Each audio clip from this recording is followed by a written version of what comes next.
Afternoon, ladies and gentlemen. Welcome back to the Jack Ashton Novice Racer Porsche 911 Championship. I'm JP.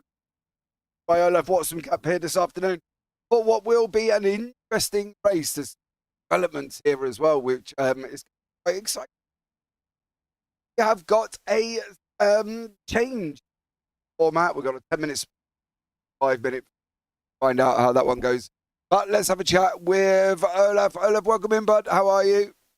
Doing fantastic and could not be more excited for today's race. Yeah, it should be very, very exciting indeed. As Mountains and YouTube chat, good luck to all the guys today. Hope to be back in track, and then soon, in the meantime, I'll enjoy another great broadcast. Thank you very much for that one. Should be fun here as well. We are into the throes of qualifying at the moment. Jack Ashton is out in front, leading the way, teaching these guys how to go around Catalunya. Not that it's my favourite circuit, Olaf, but it's on the calendar. We've got to run it. What do you think of Catalunya? I mean, I think it's a beautiful track. It has some ups, it has some downs, of course. I mean, the main straight at the start is quite long. The braking zone to turn one is big, but you don't go absolutely trundling like you do in, let's say, Bahrain turn one. So it is quite a mid-speed corner there. Overtakes can still happen, but you're going to have to benefit from the slipstream. Yeah, we're going to find out how these guys get on. You're going to give me 2 seconds, guys. I'm going to jump onto the start screen for 2 seconds. There's an issue with the volume of iRacing, which is driving me bonkers. So I'm just going to try and quickly sort that one out. I'll be back with you shortly.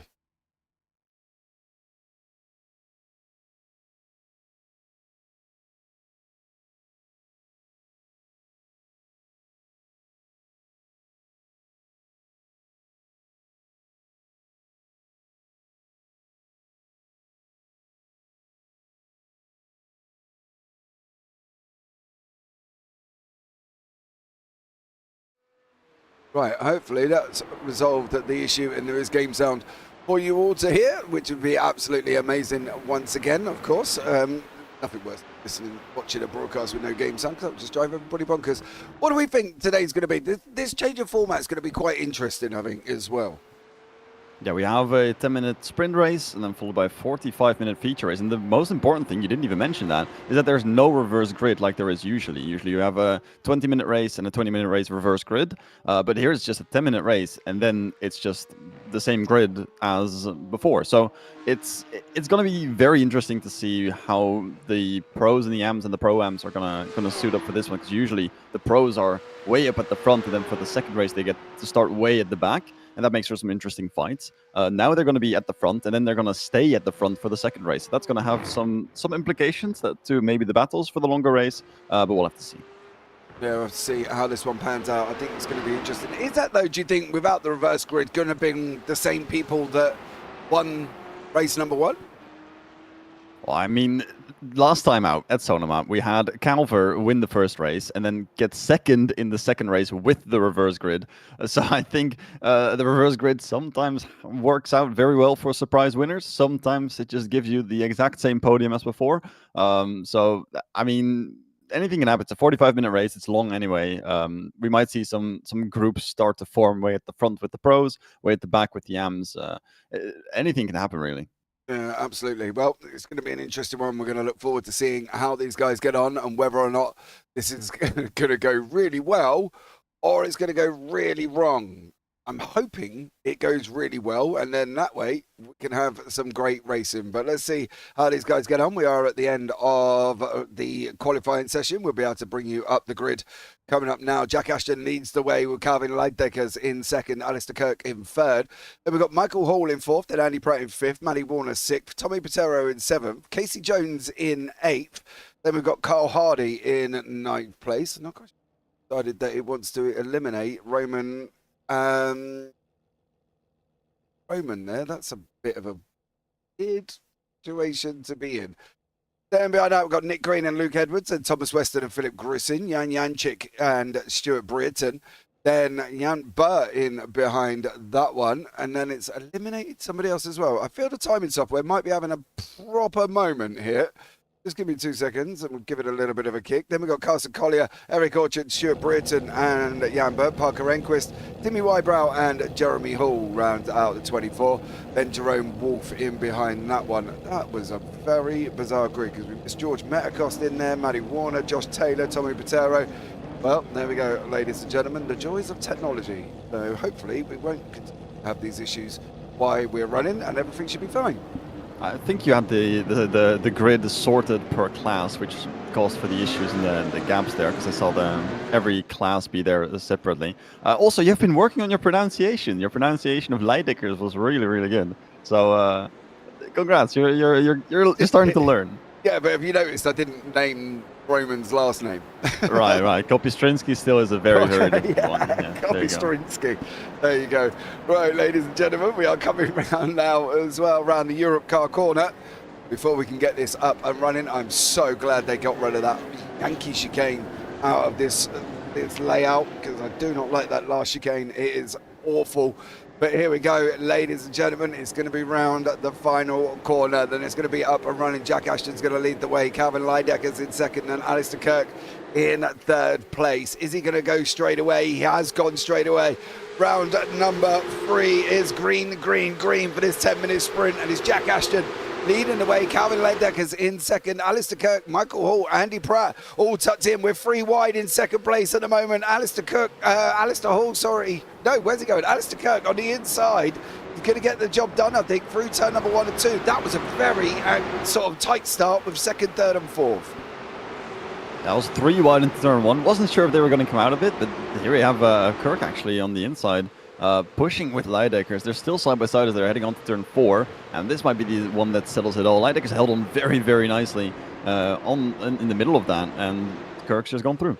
Yeah, Kirk's taken second place. Andy Pratt in behind. He's got Michael Hall tucked in behind him. George Medicos is in there. We're 2 wide further back with Tommy Patero at the same time. Behind that is Tom Weston and Nick Green. They were running side by side. Green just takes a little bit more of the track than he needs to. And then there's further back as well. There's more battles. Stuart Brinton is in a mix. Jan Janchik is in a mix as well. There's lots of fighting going on. Early doors though. Cars not very far apart at the moment here, Olaf. Yeah, it's a lot of wheel banging here. We saw that on turn 1, turn 2, and turn 3. Of course, Leidekkers have gone back on through in turn 5, so he's currently in second place with Kirk down to third. Ashton was pretty far gone, but I fear that he's made a mistake of some kind going through 7, 8, and 9, possibly. And now Leidekkers is right back behind him, and this fight for first has now become a 3-way battle. Yeah, Cole Hardy's had some drama with Luke Edwards. They've had a bit of a tussle. It looks like Carl has had some form of incident here. Coming down. Whoa, he was 7 near enough. Going to result in something on, or is that just going to be Hardy? Oh, there he is. It's Hardy and Hall, I believe. Hardy up the inside. Is he going to come and pull that back? Hall's going to get loose into Hardy. And unfortunately, both of them goes round, and that is put them down the order. Stuart Britton's been off the side of the circuit as well. George Metakos has lost a position. He's got Tommy Patero now tucked in behind him. In fact, Patero's just gone up the inside and taken that away on that run round turn number 3. On the run into 4 at the moment, Patero and Metakos running side by side. Who's going to give up on this one? This has been great battling so far at a circuit that doesn't normally bring great racing, should we say, at times. But these guys in the PCUP, Olaf, doing a job for us. Yeah, I think you can never count someone out once they're past turn number 3, because here Patero goes past Medicals while they were pretty side by side going through the first few turns. If you're side by side in 3, you can still pull something back and forth, 2 right-handers, and then there's turn 5, which is the left-hander. So that's what happened with Leidekkers and Kirk. We thought that Kirk was all the way past, and then turn 5 came, and Leidekkers just instantly got back, and we got 2 yellow flags there for Kopistrinsky, Janchik, Enquist also on the yellow, so that might have been some incidents. Yeah, they've basically got to slow down. They've taken too much on the track, and the track's gone, nope, you're not having that. As Jan Janchik is in behind Kopistrinsky.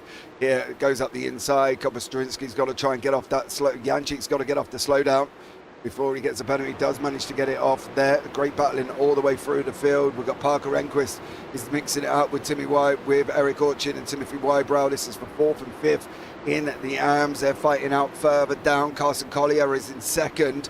It looks like a great battle taking place in the AMS at the moment.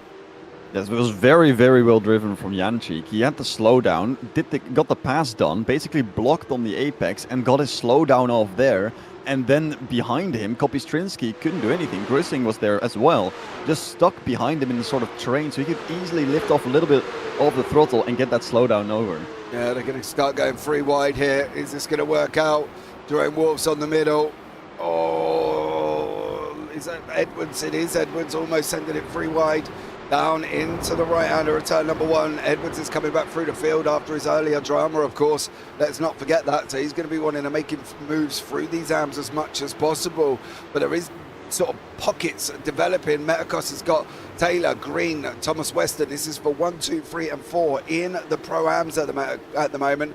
That Metakos is leading the way. So yeah, we're going to find out how he gets on here with George Metakos and whether or not he can hold back Nick Green.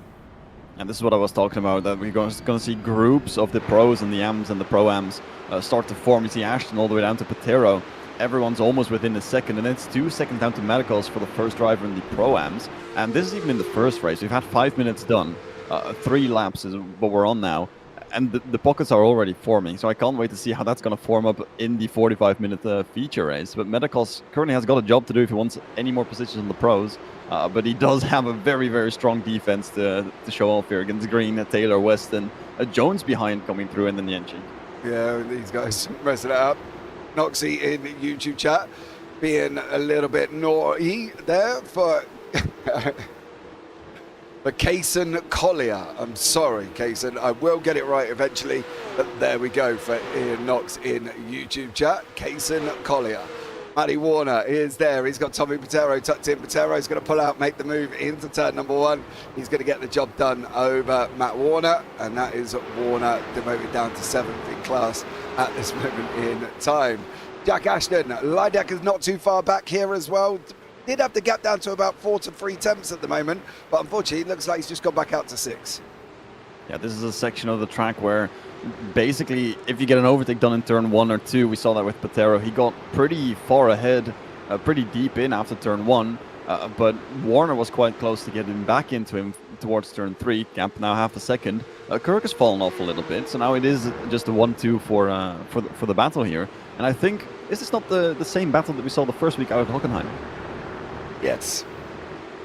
Yes, it was. I think. Wasn't it lesser though with him this time? With oh right, it should have been. Yeah, it was lesser, of course. It was. Calvin and Leideckers last time out at Sonoma. Right. Yeah, I'm just messing up the names because Lessa isn't here today. So. No, not at all. But Pratt has just cleared Kirk. Kirk's going backwards, which is a little bit of a worry after a bright start from Kirk. And he's now in behind Mr. Pratt here, going through the final couple of corners. There's going to be a run down into turn number 1. Is Kirk going to get him? He's coming out of that final corner. I think Kirk's got to be tucked up right behind him because I think he should be able to get the run into 1, correct? I mean, with the slipstream, yes, it probably should. There's always going to be the send and having the inside line and forcing the other driver wider. But if he doesn't defend now, Pratt's going to lose the position. There it is. There's the look. Yeah. And there's the send. And no defense. That's just a case of leaving the door completely open, taking the line in between. But still, it's turn 3. It's a long sweeping, and he's just lost it. Yep, gone. I thought, well, he's turning it back, though. That's a different line that you can take. I thought he just completely lost it. Now the defense is open here. Oh, gets his nose chopped off. Too far behind. Yeah, too far up behind. Didn't get nose further up. Kirk runs a little bit wide. Comes into 5. He's going to have the inside for Kirk. Pratt's still there. Pratt's taken quite a different line to Kirk. I wonder if he's looking sort of for more runs out of the corner. It does look like a lot of the time he's trying to cut back behind him. But I think, unfortunately, he's just dropped a little bit too far back now. For Andy Pratt's not going to be able to get that done, I believe. Joshy Taylor is there. He's chasing down Green and Medicost. Well, he was. And unfortunately for Josh Taylor, we've gone round. So he's going to have to sit and wait and wait and wait. And that is going to be the back end of the field for Josh Taylor. I would say that's not easily done, but it is in these cars, isn't it? Especially going through that sort of fast sweeper left-right combo. Well, I think the track in general, that section is pretty difficult. And then the final chicane, which they've taken out here, and as we're battling into turn 10, which is also the longer, more sweeping corner instead of the hairpin that we're used to from the older layouts. But the 7-8 section is quite difficult to get properly right. Yeah, it is, especially in these ones as well. Great little battle here. Bert's in there. Kopostarinsky's in there. Grussin's in there. Kaysen Collier's in there. Just on the back end there. He's looking to get the run as well. I think these sprint races are quite interesting because this is where the people just go full send because they've only got 10 minutes to try and gain positions. And at the moment, it's, oh, they're all two. Are we going to get, oh, I thought almost we were going to have 3 and 4 wide there. And we've got Bart goes through on Koposturinsky. Grussin's going to try and run around the inside. Koposturinsky blocked his nose off there. Poor old Philip Grussin in nowhere to go. He's opened the door up to Case and Collier. Eric Orchin is getting onto the back end of this. This could be an easier 4-car fight again as these guys continue to fight. Great little battle taking place further back. Now this is the fight for the lead of the AMS. Koposturinsky currently 13th overall, but first in the AMS. Collier currently 2nd, Orchin in 3rd. Grusing is just caught in the middle there of the fight. It's still for points, because points are being given in total, not per class. So this is still worth for Grusing to get the overtake done. Same for Collier. He's really on the rear of Grusing here. Yeah, he's trying to push in behind at the moment. Collier and Grusing having a battle. Koposturinsky's trying to, well, hopefully wants to run away, really. Carl Hardy's got Parker Enquist in behind. Timmy Wybrow. Edwards is there with Weston further back. These guys coming through as well. It's a bit of a Michael Hall battle going on with Tommy Patero. Matt Warner's not too far off as well. Patero's made his way through, up 3 places. Biggest gainer so far is Bar at the moment in up 9 with Jan Janchik up 6. So quite good gainers. Joshua Taylor down 17 after we saw his spin there as well. Ashton oh, that wasn't the final lap. Ashton takes the win in race number 1. Leideckers in 2nd. Alistair Kirk comes over the line in 3rd. George Metakos is going to win Pro-Ams. That wasn't the final lap. Did we miss something there? No, that was the final lap. We had about half a minute left when the leaders were starting to go around turn 10. So I think the timer just got down to 0, and that's what happens with these sprint races. It's over before you know it. Oh. We just had the start, we just had an incident, and we had a finish line, and Ashton taking it from start to finish. Oh, well, there you go. Excuse me, everybody. I completely missed that one. I was getting so enthralled in the race, and I missed that we were on the final lap of the race. So there we go. But great battling from all of these guys here. Let's bring you up the results from race number 1. It is Jack Ashton takes the win with Calvin Leideckers in 2nd, Alistair Kirk in 3rd, Andy Pratt 4th, Michael Hall in 5th. Then we've got Tommy Patero and Matt Warner. George Metakos takes a win in the Pro-Ams here. He's got Nick Green in 2nd place. Casey Jones separates Jan Janchik from that podium there in the Pro-Ams. Further back is Jente Burt and Philip Grusing. Case and Collier took the win in the end in the AMS with Eric Orchin and Roman Koposturinsky. Your top 3, Carl Hardy and Parker Enquist on from that one. Then we've got Timothy Wybrow, Luke Edwards, Tom Weston, Jeremy Hall, Stuart Britton, Jerome Wolf, and Josh Taylor, who is flat dead last at this moment in time. So we've got a bit of a warm-up for these guys. They've got about 2 minutes to go. Well, that race went quicker than I thought it was going to. Yeah, I thought 10 minutes was quick. About 5 laps. Turns out it was even quicker than it was over before we knew it. Really, I wanted to talk about some points still. I saw some things that I completely forgot by the time we got to the end, and some things about the standings that I wanted to bring up as well. Unsure if we can have a graphic for that on the screen, but the standings currently are pretty spicy. We have Calver in 1st place, calculated points 88. Remember, there's a drop round going on as well, because Calver's missed the 1st race. He was there for the 2nd race, not here for the 3rd. He's probably going to drop down pretty far back. Leideckers and Ashton currently separated by 1 point in favor of Leideckers. But here's the little caveat there. If we look further with the total amount of points that they have without the drop round, Ashton is 1 point ahead of Leideckers, which means that Ashton has 1 result dropped that's better than that Leideckers result has been dropped. So that the total amount of points is swapped with what the calculated points are. It's quite difficult, quite complicated. But as it stands, Leideckers and Ashton are separated by 1 point in total. There you go. It does get very complicated. And that will be for the lead of the championship at the moment, because Calver's not here. He's going to lose the lead, definitely. Patero is out there in 4th place currently, will be 3rd after this event, and he's only 3 points behind Ashton. So that will be a close fight as well. Yeah, and we've got Weston leading the way with Metakos and Jan Janchik. He's your top 3. And then in the AMS, it's Case and Collier, Parker Enquist, and Hayden Britton taking the 1, 2, 3. So that is for the AMS. Short 10 minutes before a 45, yes. So did Josh get nicked? No, Josh lost it all on his own. So there we go. Reese Bartlett, morning lads. Mr. Start, as the wife distracted me. Some things take priority. Mate, happy wife, happy life. Let's put it that way. We all know it. We're not stupid. Want to sleep in the bed? You need a happy wife. Otherwise, might as well get on the sofa with a pillow and a blanket. Otherwise, that's all you're going to get. So there we go. So Bartlett, Mr. Reese, don't worry about it, dear sir. We've all been there at the end of the day. Right, this is the end of the brief little warm-up. We'll be able to bring you up the grid, hopefully, correctly, for race number 2, 45-minute feature. It's going to be very, very interesting indeed. See how these guys get on here.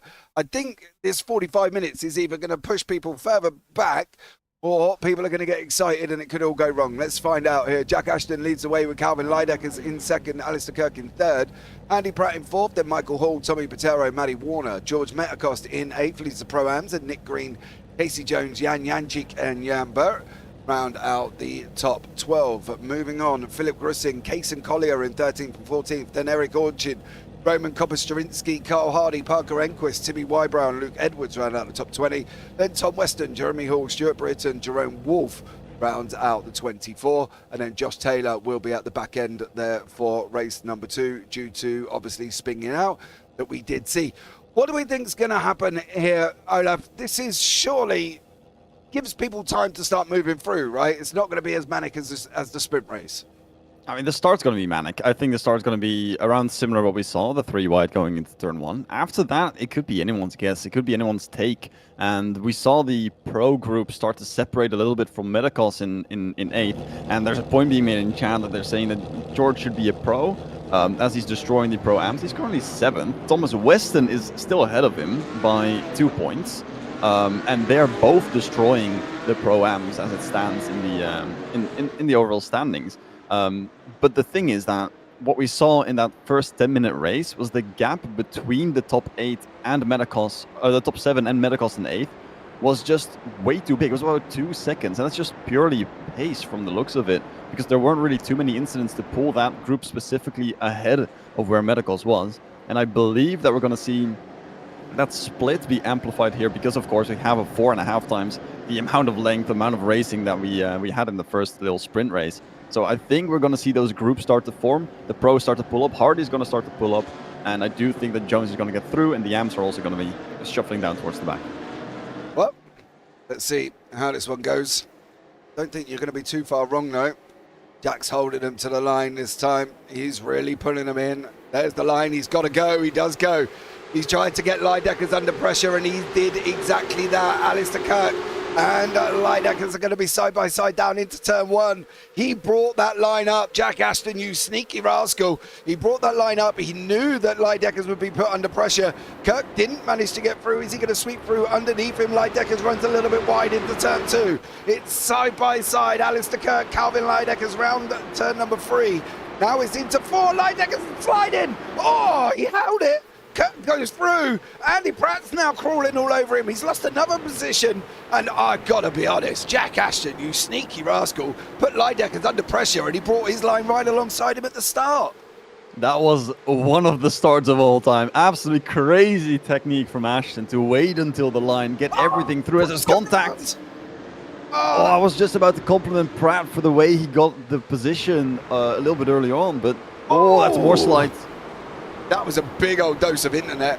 That was a massive, massive internet issue there as well. But yeah, Ashton, what can we say? He brought Kirk alongside Lydeckers into turn number 1. He knew it was going to be an interesting battle if he brought him in, and he did a good job on him. Yeah, and behind that was Ashton cleanly clear from the start, just making sure that he knew when to press the throttle. He did it perfectly. Lydeckers and Kirk in the second row basically, and behind that we had 3 cars wide, and I think there's been some incidents simultaneously happening. Cars dropping all over the place. Yeah, Patero's lost a place, and I've got a funny feeling Matty Warner might get caught up in this. He goes wide. Hardy tries to, I think it's Hardy or Michael Hall, tries to avoid him. They're in the same livery, and unfortunately for Tommy Patero down the order. Jan Janchik's been off the side of the track. Jerome Wolfe has had drama. Matty Warner somehow has got a meatball. I don't even know. I'm hoping that is not from that contact, because that would be horribly cruel if it was for Matt Warner. Let's see if we can see, is this where he got... Oh, this would be very, very harsh if he got it for here. Oh, that is horrible. Poor old Matt Warner got a meatball for that. Jerome Wolf has got a penalty, and Joshy Taylor's in pit lane as well. I think race number 2's kicked in, but that Matt Warner meatball flag for that little bit of contact there, Olaf, a little bit harsh. Yeah, it's a clip. Unsure where the hits are exactly. I'm not quite sure where the detection is for the meatball, like when they decide that it's worth to be a meatball or when it's just the damage that you just have to deal with, and you can deal with on the track. But it didn't seem to appear that he clipped him on the side. It might have been a wheel that just got clipped on some of the bodywork from Patero, but obviously that didn't look too great. I didn't see fully if Patero held the brakes fully. I think he moved a little bit still, but being sideways on the track, on the racing line, is never really a good thing to do. Absolutely. That's going to be an interesting line that they've got to go through there now as well, because obviously there's gravel on the racetrack. We are heading into darkness. This 45-minute race will be light to dark here as these guys are continuing the fight. This is the 1, 2, 3. I do want to pick up a Tommy Patero, Timmy Wybrow. He's further back. He's got Hall and Edwards, and these guys are not very far apart. This is obviously not a class battle. It is with Hall and Wybrow, but for Edwards, it is just him trying to get past. I love the fact he's got a student driver livery there. Not quite sure if that's appropriate. I kind of try and stay away from them if I end up seeing any of these guys. Luke Edwards and Janchik are going to be running side by side, near enough down into turn 1. There they are there. You got Wybrow. He's just a little bit of ahead at the moment. Hall has just gone through on Wybrow. Wybrow now is going to be tucking up behind Edwards. Up front, Ashton tucked up right with Kirk in behind him. Calvin Leideker's in behind that as well. These front 3 breaking away, but it could all go wrong, couldn't it? I mean, that was a small little slide from Ashton there. He's lost it, gone a little bit wide. I saw him go wide in the penultimate corner as well on the previous lap. I think Ashton's struggling a tiny bit with the pressure that Kirk is putting up now. Currently 7 and 8. This is a difficult one to keep straight. The aero wash is active there for Kirk and for Leidecker, just tucking in behind Ashton. This might be a little bit more difficult for them to navigate on through. The next braking zone is going to be Ashton to defend. There it is. Kirk's going to look up the inside. Leidecker's almost pushing Kirk along there. Kirk could have done with that, but unfortunately he's now got himself offline. And this is going to give Leidecker the inside if he can sweep round the outside from Alistair Kirk. There's gravel there. Not going to be able to do it. Kirk and Ashton are going to be running side by side round the penultimate corners here at Catalunya. Ashton's going to run it wide. Kirk's got nowhere to go. Leidecker's trying to go up the inside. No move there. Through the final couple of corners, into the final corner now as well. Kirk, Ashton, Leidecker's putting on a performance. This is how you race up front. This is how you hold on to your positions here, because these guys are having a great little battle. Yeah, I don't want to speak for too long because this is where the battle is going to happen. Kirk and Leidecker's side by side, small little tapping, pushing Leidecker's towards the inside. Kirk now stands to be in first, but that's a contact and that's sideways. That's Kirk all the way off. That's just turning in way too early where there was still a car on the inside. Mr. Kirk, that was a great little battle up to that moment. Well, there's the initial budge. He then comes round. Leidecker's sent him 3 wide. Kirk's trying to... Whoa. That is sketchy from Leidecker's. He was nowhere to be found. Kirk was, I think, fully ahead. Leidecker sent it a little bit too deep, maybe. Didn't start to turn in. Kirk, the guy to be blamed for this one, currently in 4th place as he just overtakes Jones, who's still holding on to the inside. But that was some weird stuff that happened there. Can we also get a camera on Nick Green for a second? Because I believe Nick was all the way up into P5, and now he's down to 15. So something must have happened with Nick Green to be that far down from leading the Pro-Ams down to 15. Yep, 2 seconds. I am on. Mr. Green has taken a diversion off the side of the circuit. What happened to Green? I believe that's turn 5. Ooh. That is 5 indeed. I'll do it. Yep, and that was why Mr. Green is all the way down in 15th place at the moment. But Kirk has cleared Jones. He's going to go after him again. Metacosta in the Pro-Ams, tucked in right behind him. He's leading currently. You see the leaders of each class. Kaysen Collier leading AMS, Metacosta leading Pro-Ams, and Ashton still leading the Pros. If we had to put blame on somebody for that Kirk Leidecker's incident, where are you going? I gotta put it on Leidecker's, I believe, because Kirk was a side by side. We saw Kirk before on the straight as well, move to the right hand side, have a little tap, a little bit of contact there. All fine, no one crashed. It's racing, Robin is racing, I guess. Nothing really happening. Then into turn one, Ashton was all the way towards the inside. Leideckers had some room to turn in, probably didn't want to steer into Ashton there. But on the other hand, Kirk was almost completely ahead. And then we have the replay. That's a little bit of a Kirk just wants to box in where Leideckers is. There's so much room on the inside. Leideckers just going on just a little bit too far. It's either that or Kirk trying to steer in too early, trying to go for the apex. Well, there's two cars on your inside, and you know there's two cars on your inside. But I do believe that the fact that Kirk was so far ahead compared to Leideckers had no ground to stand on. He just had the front little bit of his front splitter alongside the rear diffuser of the car from Kirk. So I do believe that Leideckers here is just a little bit too greedy, too eager to get into that corner. All right, well, let us know in the chat who you feel is going to come out and get the blame for that one. Leideckers and Ashton still battling that out. There's also Metakos is down leading the Pro-Ams. He's got Jones in front of him at the moment. Barrett's in behind him, who's got Weston for company. And Weston, yeah. I thought he was going to dive in then. I honestly thought Weston was going to send poor old Bart off to the Shadow Realms, but he managed to pull it up in time, and these guys continue their fight once more. Matty Warner's coming back through the field. He's got Stuart Britton in front of him at the moment. That's further back, of course. It does look like Nick Green, unfortunately, has had another drama. Yeah, this is what I was hoping for to happen with turn 10, because of course you have the two layouts. You see the track here where Green is doing a nice little review of the track, just wants to look backwards for a second, and then the older layout, with the hairpin. I was really hoping for the new turn 10 to give some good action under brakes, which we just had. We saw Weston do a little bit of a late braking, as he's doing now again over the sausages and then losing the position out to Bart.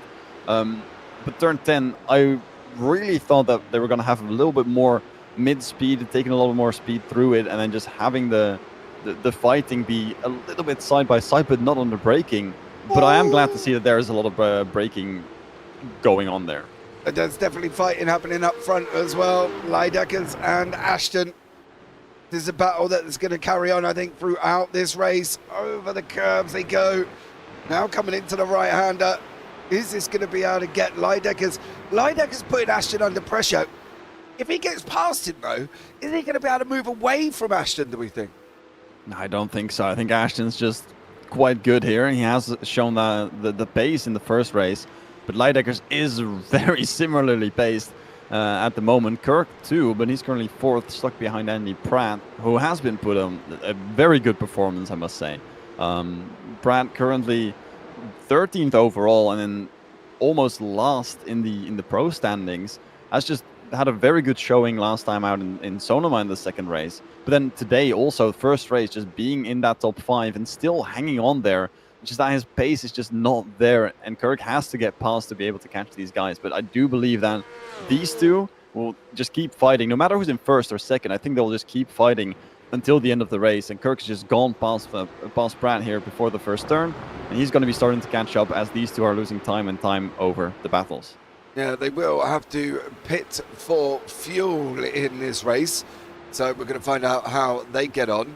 90% fuel load, though. I don't run these cars very often. In fact, I haven't been in a PCUP car for ages. If anybody in chat knows how long they're able to go on a 90% fuel tank, I'll be interested to see how far they are going to have to go before they will have to pit. Surely out of 45 minutes, 90 should get them. Is it going to be within 10 minutes of the end or something like that before they've got to actually force a pit stop? I think that's going to be very, very close indeed. Weston and Bart are side by side at the moment. They're going in through turn number 5 on the run down into 6. They're still side by side here. Nope, Weston gets that position and is now going to set after George Medicos. But if anybody in chat let me know where they're going to be in regards to that 90% fuel load, I think that's going to be very, very close to before they have to pit at the end. Now, from what I know is that I've driven a different configuration probably of the Porsche Cup, so that 90% fuel load can take you to up to an hour. Almost even. That's probably a different configuration, because if we're running 90% here for a 45-minute race, you should be able to go at least to half an hour mark. We've just had about 12 minutes of racing done. I do believe that we should be able to see them, pit anywhere between now and the next 15 minutes, 20 minutes. Yeah. I'm looking because I don't know how long it'll be. It's been going quite quick. Lydak is now up the inside of Ashton into turn number 1. Ashton's going to have the run for 2. Cuts his nose off on the way out. He then takes the right-hander a free. Lydak is having a good old go there. So let's see how he gets on. Jack's left the fuel high, so there's plenty of strategy options, apparently. Yeah, but are they going to have to... Can they fuel save and get to the end? No, Noxie? Is that without that pit stop, or are they definitely going to have the pit? Because 90% is very, very high. But we'll see what goes on. Lydax and Ashton at the moment doesn't look like either of these two are saving fuel though. Yeah, they're definitely banging and racing. I mean, Ashton really cut it close there, knowing the margins of the car, knowing exactly how long the car is, because it looked like Lydecker was somewhat side by side as he was with Kirk earlier on, going into turn 2 and turn 3. But Ashton just pretty properly just cut him off. Yeah. That's what they do, dear sir. I've raced in some of these races, not with these drivers because these are all further up than I would ever be. And people have literally just gone past me and just taken my nose straight off, going into the braking zone, and then wonder why I can't see where I've got to brake and I end up hitting them up the bum. I do find that rather annoying, but you know, that's what racing drivers do. Don't forget, obviously, Jack drives real life. Lydex has got to slow down. That's not going to be handy for him. He's going to drop back now. How long is the slowdown? Can he get it off in... Well, he can't really get it off in 1 and 2. It's quite a fast right-left. Not quite sure if he's going to make 5 before he can get it off here.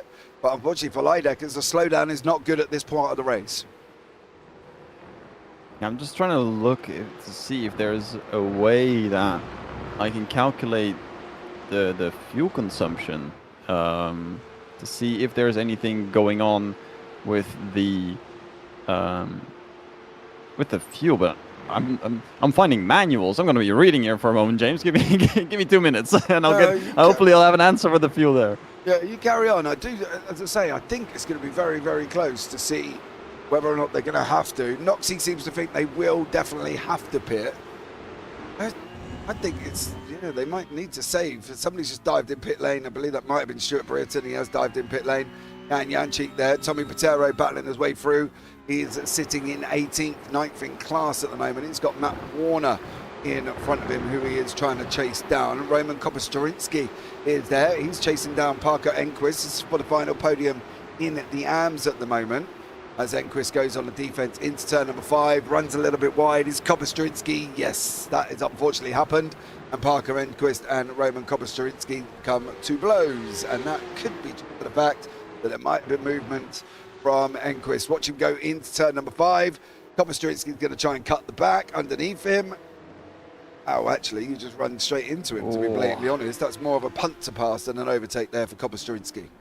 That is very, very close. I have done some calculations, and I believe with 90%, right? Or now with new information from John, I'm going to have to recalculate this.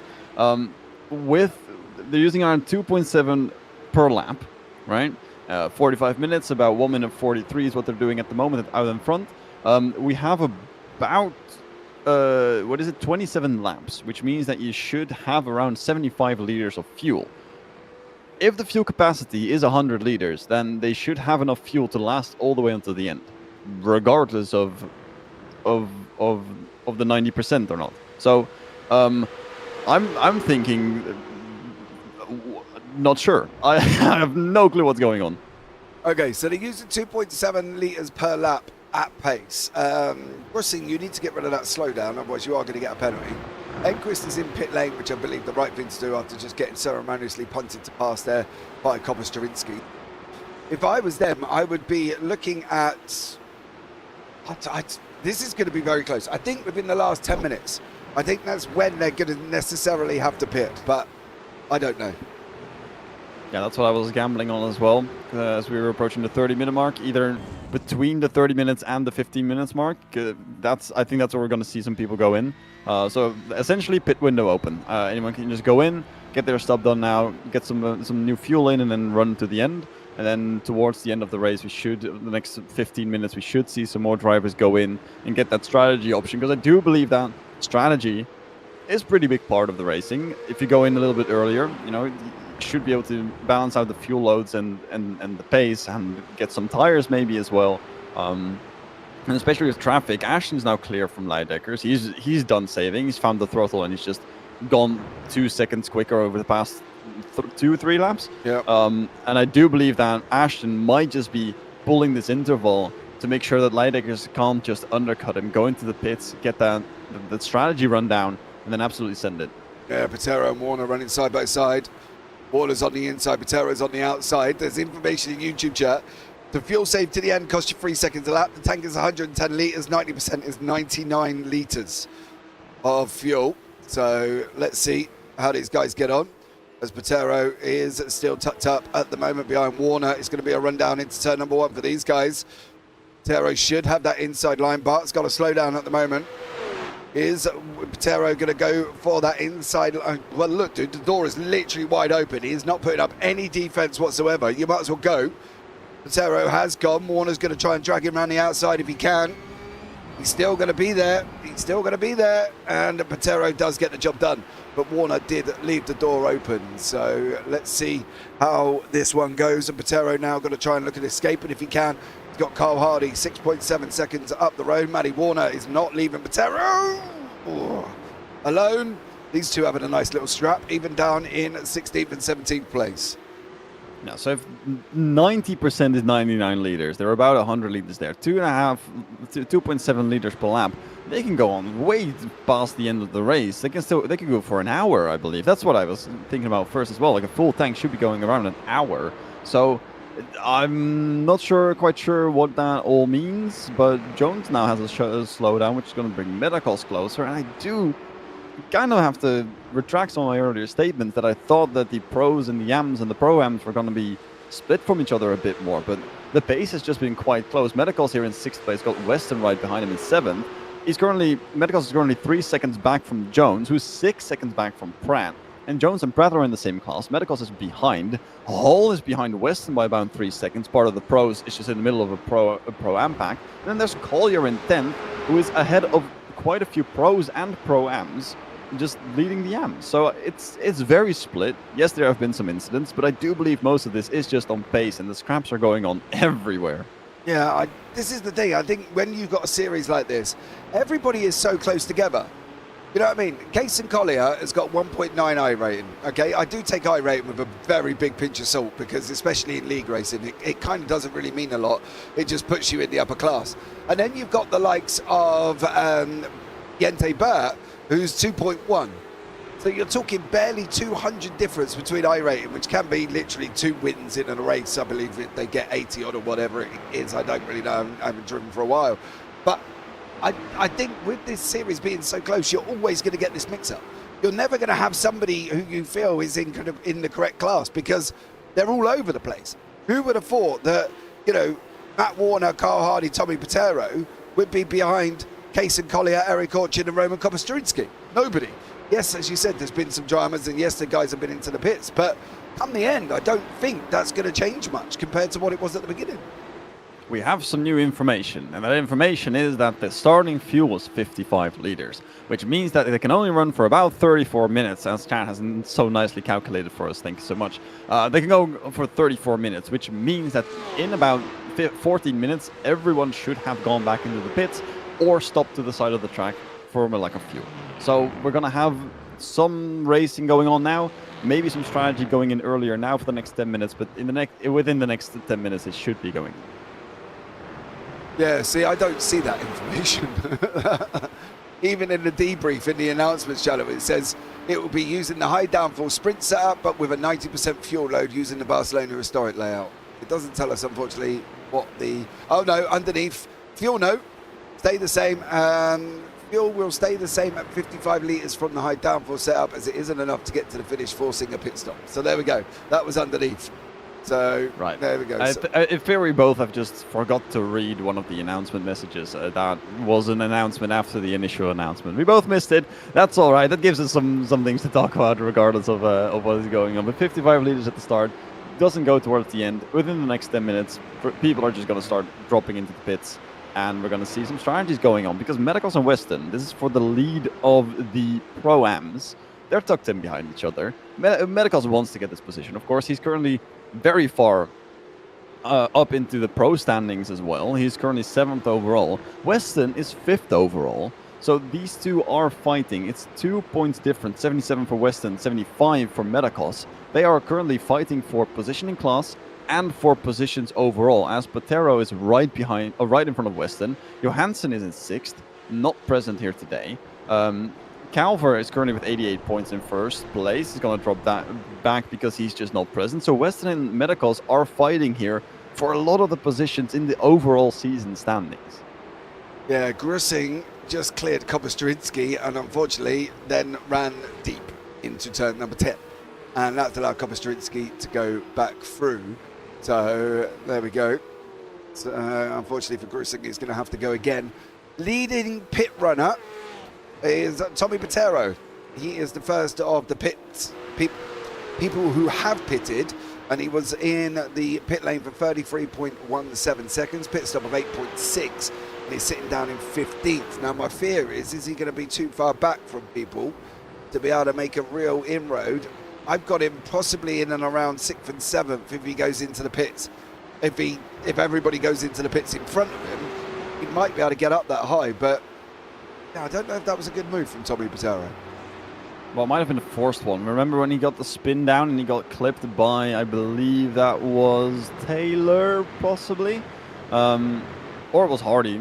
Also, there was a few drivers involved in an incident. It was one of the first ones where Patero had a slide, was sideways on the track and just slowly started drifting backwards. He clipped 1 or 2 cars, which means that he probably had some sort of damage, which means that he was just completely at the liberty of the damage that he had to go back into the pits. Here it is, here's the slide, and there was some contact there on the back. 1 and only 1. That was not a damage repair for sure. So that should have been just an early pit, maybe for strategy, maybe just to get it out of the way and not mess with any strategy later on in the race. Yeah, Jančík is there. He is battling away with Jeremy Hall. Again, not for class. Pro-Am and an Am. Jančík should be able to go through. He does, sweeps around Jeremy Hall, job done. Jančík 6th in class, 18th overall. So that's a nice little battle. Grussing has got Green tucked in behind him as well. Jente Burt is there with Michael Hall. They're close together, but again, not really a class battle. So let's see how this goes on. Where is this one going to put Nick Green? Is he going to be able to get through on Philip Grussing, or is he going to get it down into turn number 1? The door is open. The door is open. Does look up the inside for Green. Gets the job done and still space to take the exit on the apex on 2, and that's Nick Green through. He's now after Roman Kopostrinsky here. Great move from Nick Green, moving himself forward. That was a very nice overtake. It does look to me that turn 1 is almost always completely open, besides the fights that we saw with Leidekkerskirk and some others a little bit further back at the start of the race. Turn 1 is just door open area, and I'm not sure why. Is that a strategy for them to, get someone take the inside and they have the inside for turn 2 and maybe cut back on turn 3? But that seems ridiculous because turn 1 and 3 are both right-handers, so leaving the door open in 1 only leaves yourself vulnerable for turn 3. So I'm not quite sure what the strategy is there, but no one's defending into turn 1, and that's a problem in this that Jack Ashton's probably gonna start talking about in the debrief after the race. The thing is though, if they defend into 1 and take the inside line, they're out of sync for 2, but they get the inside for the long right-hander of 3. So I can understand why they're going out, in, out, but yeah, that's if they tighten up turn number 1, they're going to struggle for the exit of 2, which regardless, they're not going to get the inside for 3. So the problem is that you mentioned this correctly. Out in out is what you basically want to do. You want to go all the way towards the left-hand side, take the apex on the right-hand side, and then take the apex on the left-hand side, and then it's a combination of corners which makes it a little bit more difficult. So out in out doesn't exist there regardless. There's a little bit of stay on the left-hand side, get a little bit of a late apex. You can get another apex on the left-hand side a little bit late as well, because you want to start stay on the left-hand side of the exit of 2 a little bit and not go all the way wide to the right-hand side. But if you're side by side, if you're battling, there is no out in out. Regardless of your corner, there is no out in out. It's either out middle out or middle in middle. So it's fighting, and leaving the door open because you want to get the out in out doesn't do anything, because there is no in if there's a car already on the apex. So when you're fighting, the line that you take to have the most optimal speed to go on through doesn't matter as much. Yeah, there was a lot of in and outs in that sentence there, Olaf. I feel like I've just done the okey dokey. And for people at home, if you can decipher that, go for your life, because we know what we're trying to say, but it's not as easy to. Oh, yay! Racing's having a little bit of a contact there. But if I had a whiteboard, it would have been a lot easier, but I can't just conjure one on the screen. We'll have to do some drawings there as well. I think the thing is, I get it, and I get what I think they're trying to do, but it's putting it into practice. I think that's going to be the problem. I think they've got to make sure that somehow they're going to have. They want the inside for 3, which will give them the inside for 4, but then they've got to try and be on the outside for 5. So, yeah, I don't know. It seems a very, very difficult situation to go and muster between these guys as well. And at the moment here, we're on board, and that is Mr. Tom Weston, as he's now up behind Casey Jones and is leading the Pro-Ams with George Metacost up behind him there. So, yeah, great action taking shape here. 16 and a half minutes to go. We've got reports at YouTube chat. Jack is fuel saving, apparently.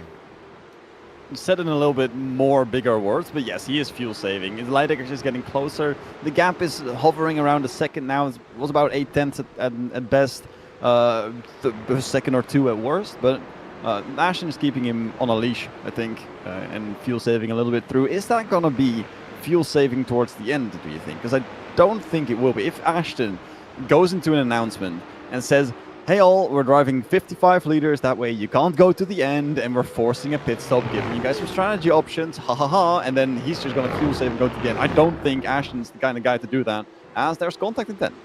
Yeah, do you know the interesting thing though? That would be quite an interesting strategy, because I wouldn't go in unless I specifically, unequivocally had to. I would run this long as possible to make sure I could get to the end. Nick Green and Casey Jones. Oh, no, that was Weston and Jones. Oh, Jones dives in pit lane. Weston nearly ended up going in with him, not on purpose, but that's because they nearly ended up hitting each other. George Metacost has got Michael Hall in behind him. Copper Sterinsky currently at the moment is chasing down Grussing. Grussing's just passed him.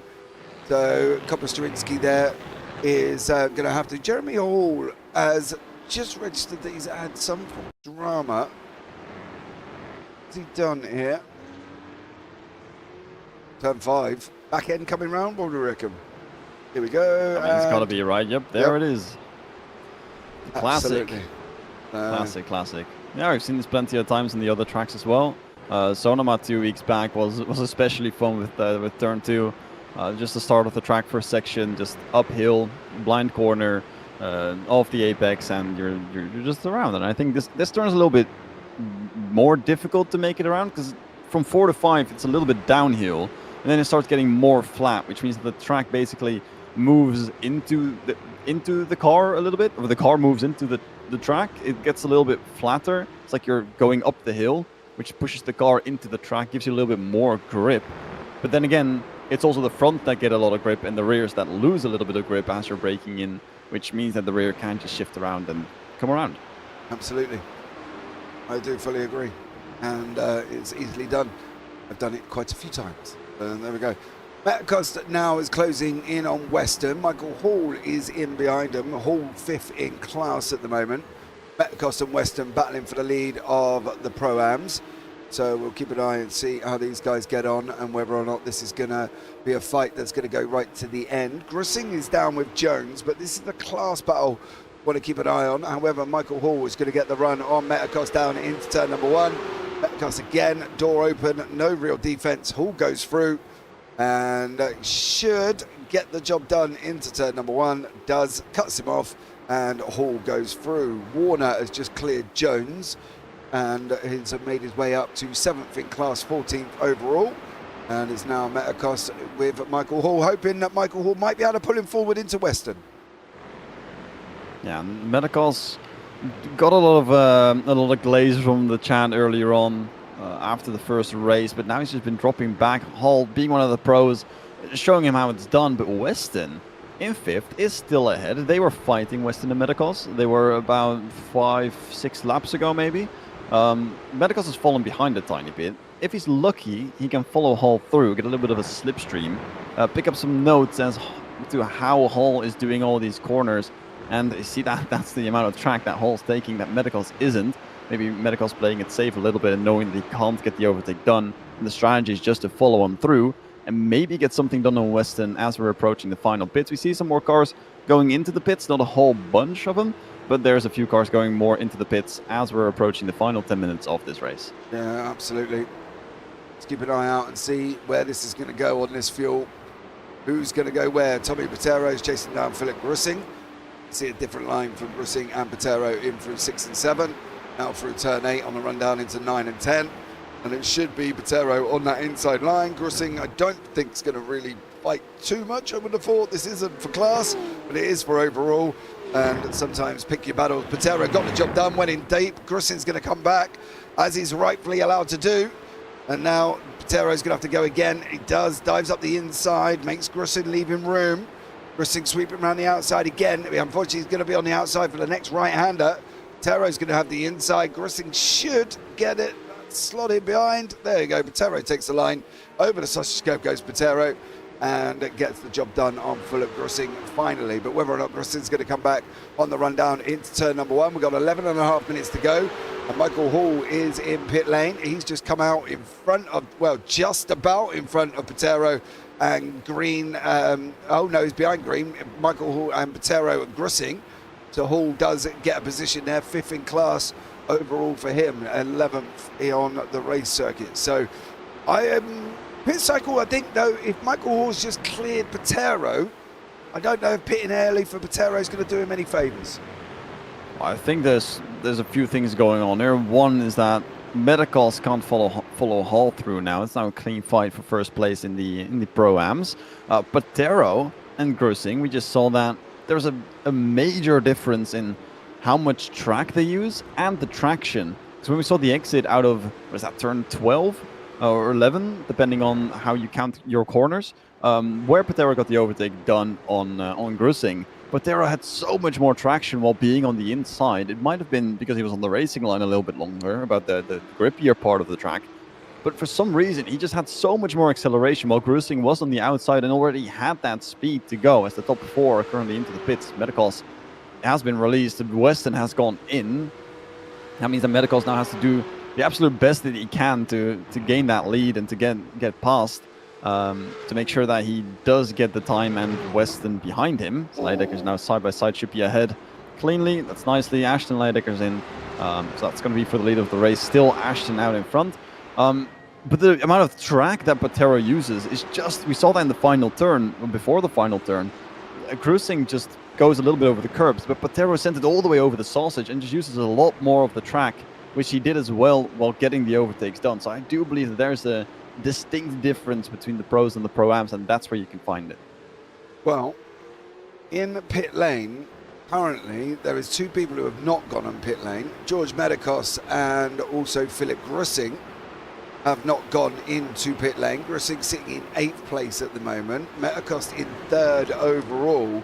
He did not pit when everybody else did. Literally everybody else has come in round about the same lap here, apart from Medicos and Grussing. Did they manage to save fuel? Surely Medicos can't get to the end, can he? Nah, he's been fighting way too much. He should be going in this lap, or else he's going to be stranded with a lap or 2 remaining on the side of the track. I don't think he's going to be able to hold out. He has to get the absolute best now, make sure he doesn't get held up behind Leideckers, maybe just follow him through, trying to see if he can catch a slipstream here or there, and now just send it into the pits with the hopes of Weston being a little bit further back. Grussing hasn't gone in yet either. There's Medicals into the pits. Grussing behind should follow him in as well as they're rounding out the final sector here. But Medicals and Weston, that's where the eyes are going to be now. George is going to come out. He should come out theoretically well in front of Weston. Weston's got about 3 more corners before he can even get there. Metakos is on his standings at the in his pit box. 7 seconds. He's on his way out. Weston is nowhere near. You can see Weston coming around the final corner. Metakos is going to be out, and he's going to be out by a long way over Weston. George Metakos, 5th overall, comes out right alongside Michael Hall. They're going to be side by side in through 2 and 3. But Metakos at the moment, I can tell you now, he is sitting with a 7.5 second gap over Thomas Weston, and that is huge for George Metakos. Yeah, that pit stop was absolutely insane, apparently. I've just been completely misjudged on how Metakos was going to do this. Of course, I didn't see the timers on how long they were in the pit, but Metakos has had a pit time of 7 seconds, Weston of 13, so that's where your 7 seconds or 6 seconds comes from. But Metakos staying ahead, currently fighting with Hall, he's doing very well at the moment. But I'm unsure what the long pit stop for Weston was. You might have to ask him after the race. But Metakos with an absolutely clean stop, fighting with the pros here as Hall and Patero are behind him. Those two are not easy cookies. They're very, very good drivers, and Metakos is just schooling them both, being in the lead of the Pro-Ams and 5th overall. Yeah, Cole Hardy's just sent himself back to pit lane. Oh no. Oh no. Oh no. There's a wall there. Ah. That is a tank slapper and a half. Absolutely. Cole Hardy straight back into pit lane. Metakos now is going to be overtaken. He's just been overtaken by Hall. Is he going to get done by Patero? He is. But it's still fine for George. He's still leading the Pro-Ams at the moment. No real worry. He's got Weston literally about 5.5 seconds back at the moment. But Weston is 5 seconds behind. He's got to make sure he can climb over him. Cason Collier leading the AMs. He's got Barton behind him, and he's got Eric Orchard, his next battler, who's about 9.5 seconds back from him. Ashton and Leideckers, they are literally about 8 tenths apart at the moment, and that is a back marker of Parker Enquist, who is providing not the most easiest way to be overtaken as a back marker. Well, there is the easiest way to be overtaken as a back marker. Just absolutely send it off the track. Good job for Enquist to not stand on the racing line. And one of the things that I was going to talk about before the race, but I didn't actually think was going to happen, as that is a car backwards rolling, is that I thought there was going to be some back marker stuff going on, some lapping, but didn't think we were going to reach that levels of pace difference. But 40 minutes in, we've just had a couple of cars being lapped as Taylor is out. Currently up to Burton being lapped. Kopistrinsky, the next one, quite far up, I should say, because that is Kopistrinsky. You can find him currently in turn number 3, while Ashton is currently rounding the final turn. Yeah, I don't know if Kopistrinsky will get overtaken with 4.5 minutes to go. Enquist has got a penalty there. I'm guessing that's probably for incident points. But Ashton and Leideckers are going in 1 and 2. And Leideckers is only 4 tenths back, leading into the last couple of laps here. So interesting to see how this one pans out. Cason Collier has got Barrett for company there. Green has got Janchik in front of him. He's trying to take the 4th place away in the Pro-Ams for Nick Green. And we'll see how he gets on. But I've got a funny feeling, Olaf, this last couple of laps with the leaders is going to be a very, very interesting one indeed. Yeah, this is what we mentioned way at the beginning of the race. I think after the first 10 minutes even, Ashton and Leideckers just having to fight throughout the entire race. They stopped on the same lap 20. It's currently lap 24. So they were in and out on the same lap. Did similar pit stops. Ashton was about 4 tenths quicker in the stop. How's that a little bit deep of a center? Both of them had some issues there through 7 and 8. Now into 9, Leideckers has dropped back a few tenths more. It's currently just about a second. But they're doing quite well here to hold on to that fight for the lead. And they have been doing this for the entire race, mind you. Ashton's got a very good start at the beginning. Leideckers and Kirk have been fighting. Kirk has pulled back a little bit now, 3 seconds behind Leideckers. But it's still the fight for the lead that has been going on since second 1 of the race. Yeah. Absolutely agree. Got Janchik and Green. Green has just passed him, saying that they have swapped places 3 times, mind you. And Green seems to be holding on and getting the job done and moving his way forward. So Nick Green, 4th in class, Janchik 5th in class behind him. Cason Collier, still leading the AMS. He's got Jente Burt in behind him. It does look like Timmy Wybrow just had some drama. Tommy Patero and Mr. Hall are still battling it out. And again, George is just sat in behind him. Janchik looks like he's got a penalty for as well for incident points, I'm probably guessing. But we'll find out. He's going to have to go in, and whether or not how far down he's going to go. Ashton and Lydeckers in, coming into turn number 3. There's going to be 1 and 1 more here, Olaf. Who's going to come out on top, do we think? Well, from the looks of it, Ashton's got this cleanly done. Lydeckers is behind by about just over a second. Through the lines they did through 6, 7, and 8.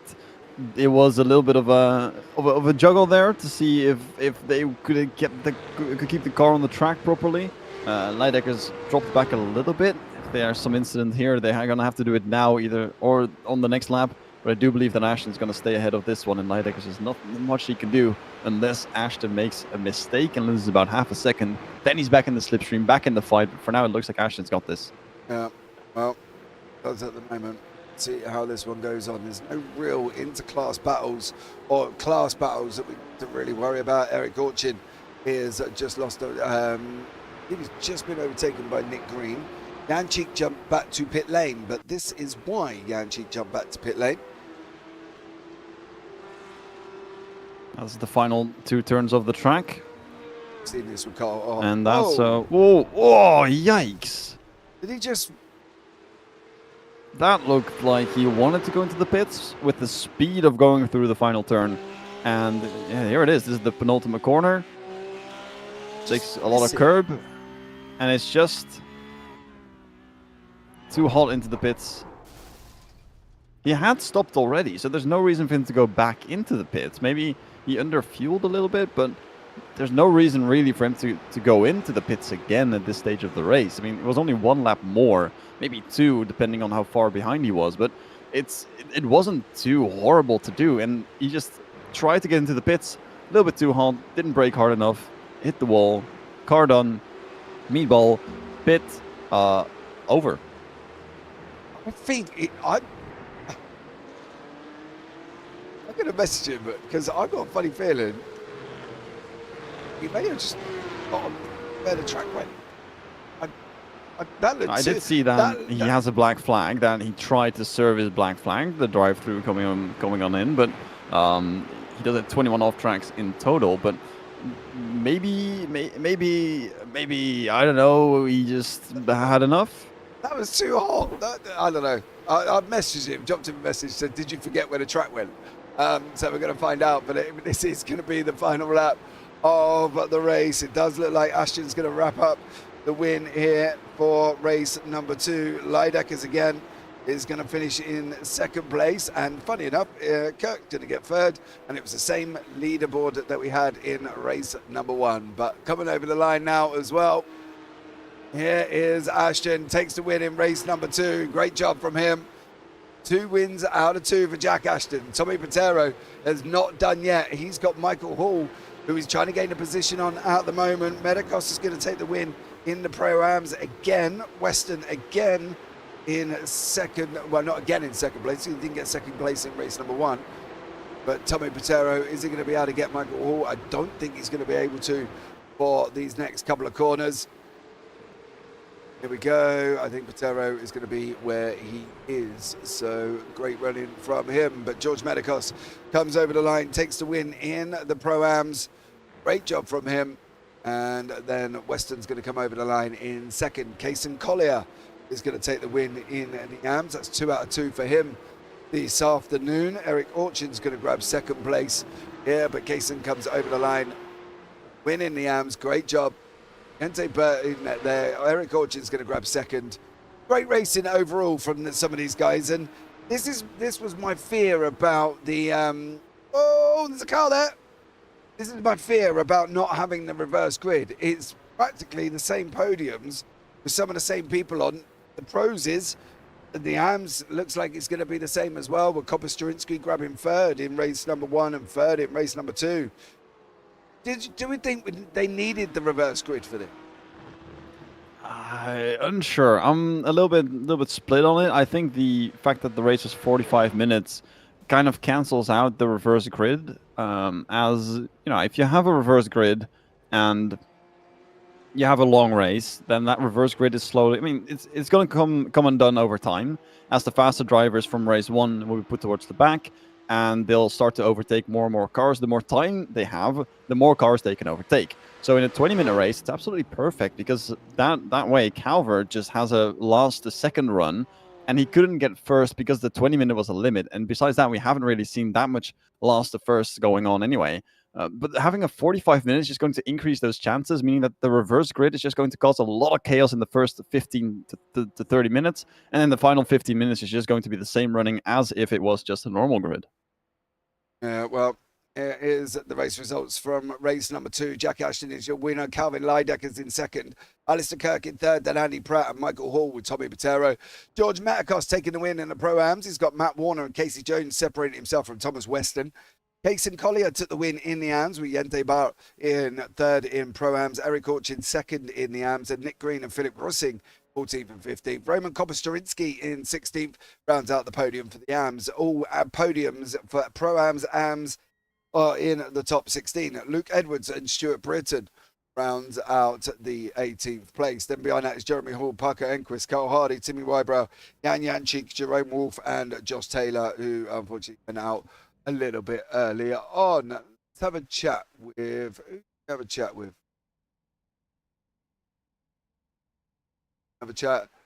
with Mr. Thomas Weston, who is second in race number 2, currently battling with George Matakos, leading the Pro-Ams. Tom, welcome in, bud. Silence. Tom? Nope. No communication. Excuse me. Unfortunately for that one. Who else would we like to have a chat with? I think Matakos would be a very fun one to interview here because of the pit stops and stuff. I mean, that's what we had with. I mean, Weston was one of them, of course, but I think Matakos is going to be a fun little talk. All right, let's go. Oh, he's there. Again, let's have a chat with George Matakos. 2 out of 2 for Pro-Ams for George. Hi, dude. How are you? Hey, all good, man. And you? I'm all right, dude. I'm all right. 2 wins out of 2. How was it out there? Yeah, mate. Fuel saving paid off, I think, in this race. It was really nice. Was you like fuel a couple saving of from the incidents beginning? in the first lap, but all good in the end. Yeah, I'm happy with this result. Was you fuel saving from the beginning, George? Yeah, from the beginning. I think that I could have gone even more aggressive, but I just wasn't sure at some point if it will pay off. So yeah, but it did. So yeah. Well, great job from you. You and Tom Weston having a battle in the championship. How do you think that's going to pan out? Yeah, and I think I jumped him in the end by fuel saving, right? Yeah. Because he had better pace than me and I had damage as well in the first stint, but I jumped him in the pit, so yeah. Oh, okay. Well, yeah, that basically would explain it because pit stop was 7 seconds ahead. So fair play on that one, George. Anyone you want to shout out before we let you go, bud? Oh man, yeah, everyone. As I say always, yeah. Thanks to all of you guys for doing this. Yeah, no it's problem. Awesome. Take care, George. We'll catch up with you soon. Yeah, thank you. Right, I've had a message from Mr. Tom Weston. His mic is working now. Let's bring him into the booth, having a battle with George Matakos for the Pro-Am Championship. Currently, though, Matakos 2 wins out of 2 for today. But Tom, welcome in, bud. Indeed. Hi, how you doing? I'm all right, mate. How are you?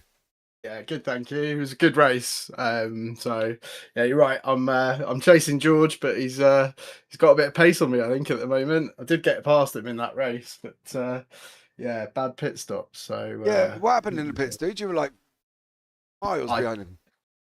I overbraked into the entry and then had to re-accelerate and then re-brake again. And also, for some reason, my fast repair wasn't enabled, so it started doing optional repairs rather than the fast repair. So I was like sort of half waiting, half not, because I had a bit of contact with Casey as he was coming into the pits, and my front was not feeling great. So yeah, bit unfortunate, to be honest. I think I lost about 10 seconds in that pit stop. Yeah, he did a 7-second stop on the box. You did 13. So that could explain where the 7 seconds come out from when you were behind him. Listen, dude, what's going to happen in the championship? You two not very far apart. We're not very far apart. I have no idea. We'll see. We've got a couple of races coming up where I think I might have some pace, but George has been improving so much that, I think it's going to be challenging to beat him. But, we'll have to just see. As long as we can race and have a good time, I don't mind. So, yeah, I'm hoping for a win, of course. But, yeah, pleased with the progress anyway this season. I think I've mostly been okay, although you did pick up on my terrible rejoin at Sonoma last week, which was bad news. So dude, we see everything. I mean, if you are going to make silly mistakes like that, Tom, you will be called out there, dear sir. Anyone you want to shout out before we let you go? Shout out to the whole server, to be honest, because Jack is a great coach, and everyone in the server is really awesome. So this league is the best place to improve your driving and your racecraft, in my view. I don't think there's been any other races that I've ever been in that have pushed me forward. So that would be my shout out, and my family as well for supporting me and letting me do these things on a Sunday afternoon. So. And you guys, I'll shout you guys as well, because I think the broadcast is very professional and very good. So you and Olaf make it, to be fair. Thank you very much for that, dear sir. We'll look forward to catching up with you for round number 4. Yeah, hopefully I'll be standing on the top step, but we'll see. Oh, man. Well, take care. We'll catch up with you soon. Take it easy, mate. Bye. And there you go. That was Tom Weston. He seems quite encourageable there, Olaf, doesn't he? He seems like he's, loving life, enjoying the battles with him and George, and is improving every single week. I think both of them sound really, really happy. Medicals was ecstatic. He was very happy to get the top step. They're trading spots at the moment from the looks of it.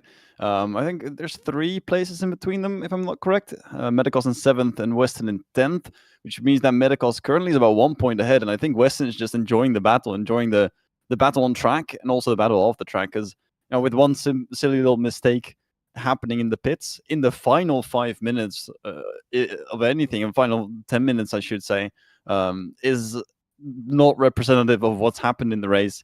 In the first 35 minutes, 40 minutes, they've been absolutely banging it out on the track. It's been really fun to watch, and I think they've had a lot of fun with it as well. And they're looking forward to the next one. 2 champs, absolutely amazing driving and good personalities as well, good in the car. So very, very, very excited to see how they're going to fare as well against each other, but also against the rest of the pros. Yeah, well, there's the calendar on your screen. You can see in 2 weeks' time we're off to Kota. See me on that one. That's going to be interesting to see how these cars get on through the S's. But that's going to wrap it up for this afternoon. I've been JP. I've been alongside Olaf Wapsenkamp. And as always, take care. Have a great week. You never know. We might see you on the track sometime.